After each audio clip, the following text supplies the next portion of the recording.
As I turned the camera around, I saw the beautiful, I hope it picks them up, the beautiful vines.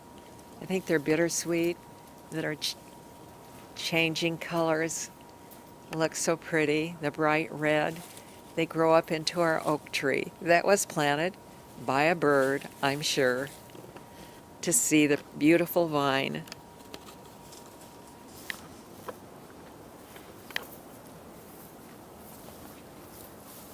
Hi there. I'm Marianne, and I'm still surviving my 80s. And I just wanted to show you outside. I don't know if you can notice, but it should be sunny and bright right now. It should be warmer, but our skies, we haven't seen the sun since the Paradise fire has started. We even have seen ash come down in our yard, and it's a very, very tragic fire. 50 people now, 50 fatalities and growing, and still hundreds missing. So it's very bad. But in spite of that, life goes on here. But today, it wasn't fires that I wanted to talk about. Actually, I was going to read you a story of what our life was like 24 years ago. And what I'm looking at, and you can't see, are my chickens over there going through and getting ready more garden for next year. They're in where this winter squash used to be, and they're having such fun. So, here is the story.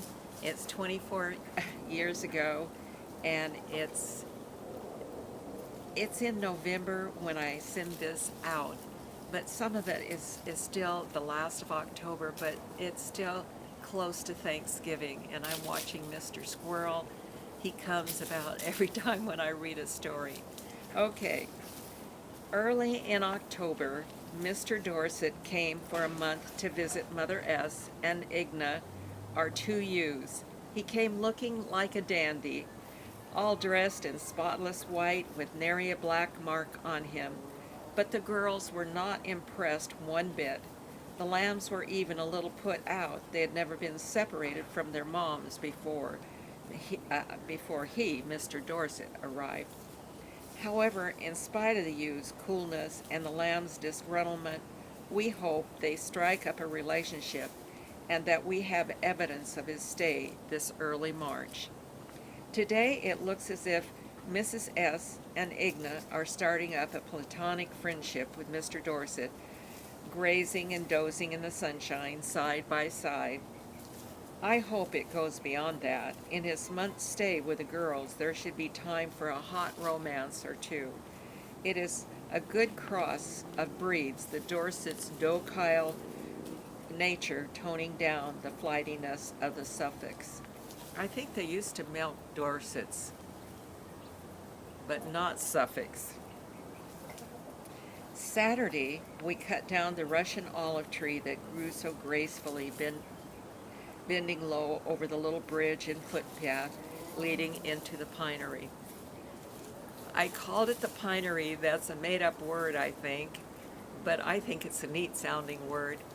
It was an area alongside a long warehouse where we had planted 10 or 12 white pines, and they were just little when we planted them, and when we left they were these huge pines. But it was quite a long, big area. There were other trees in it, as you'll hear in the story. Anyways, we cut down the tree. We had procrastinated for years at getting the tree down, yet the tree had to go. Planted no doubt by a bird perched on the roof's edge, it grew too close to the building, cracking the foundation, and that's why it had to go. But its beauty and grace held us back. 3 years ago, in preparation of this day, we planted another Russian olive in the pinery to replace it, although it will never take the olive's place completely. The new tree seems so ordinary.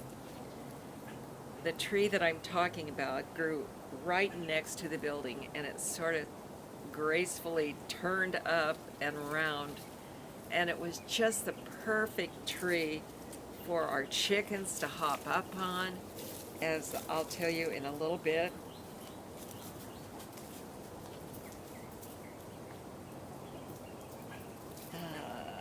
However, it will still blossom, permeating the soft, warm spring airs with its sweet essence, and in the winter it will fill with small birds feeding on the dried fruit hanging on the nude branches. I thought it would be a sad task, but rather it turned out fun. Cut, snip, and saw, then gather it up, drag, tug, and pull.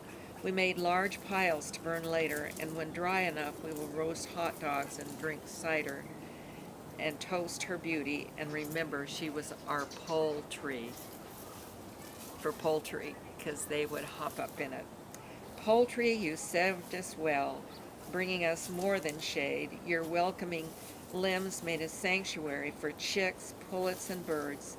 We will miss you. Even our cats who climbed up and down your branches on their way to the roof will regret your passing. We bid you farewell to your passing poultry. Hear, hear. The tree left an ugly, gaping hole exposing the side of our aging warehouse. The good news is that in the new open space there is room to plant 3 semi-dwarf apple trees this spring, and no longer will it be ruining our foundation. Also in the pinery, a pear tree grows that I've never mentioned because it grew so quietly and unassuming. It was just there, given to me years back as a Mother's Day gift. The late freeze of last spring took the promise of its first crop, even more reason not to mention the tree. She didn't bear, she only filled her spot. But this fall, the pear tree can remain silent no more, no longer. Its leaves have turned crimson, each lined in gold. This mundane pear has been transformed into a stunning creation.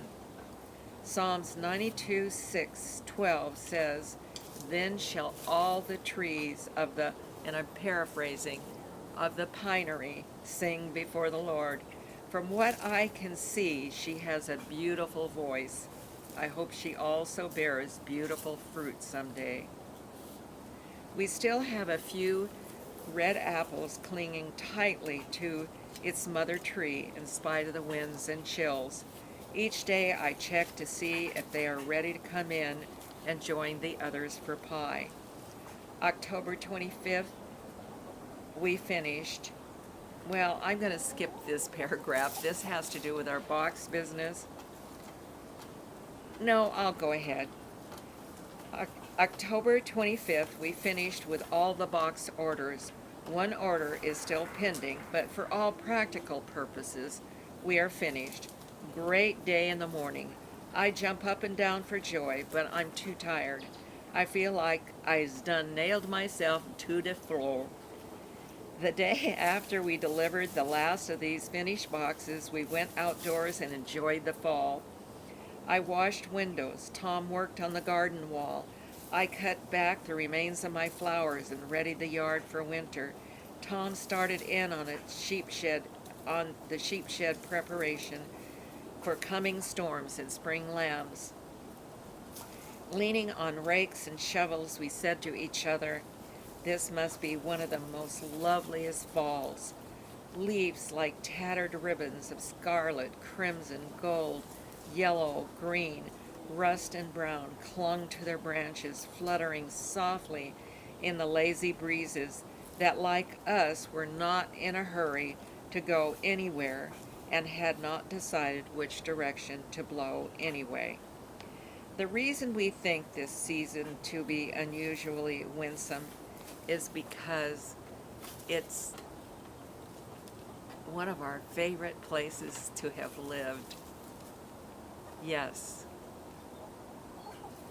At the end of the day, our stew tasted twice as good The bowl held the colors we had seen all day: carrots, potatoes, tomatoes, celery, peas, onions, and peppers cooked thick with chunks of tender meat. We felt rich, blessed, and thanks and full. Beauty and busyness have filled our season. We are filled with much thanksgiving as our blessings have been in abundance. We wish you rich fullness and that this autumn you find beauty and blessings. Happy Thanksgiving and happy Thanksgiving. Yes. And I am thankful to be in this spot. I really am. And it's been a good year, and we give lots of thanksgiving. Tom has recovered his fall. I am feeling better. We're pulling the garden out. I'm sitting where the tomatoes were behind me. There's one that we didn't get out yet. I think by the end of today, it will be out, and new things will be happening.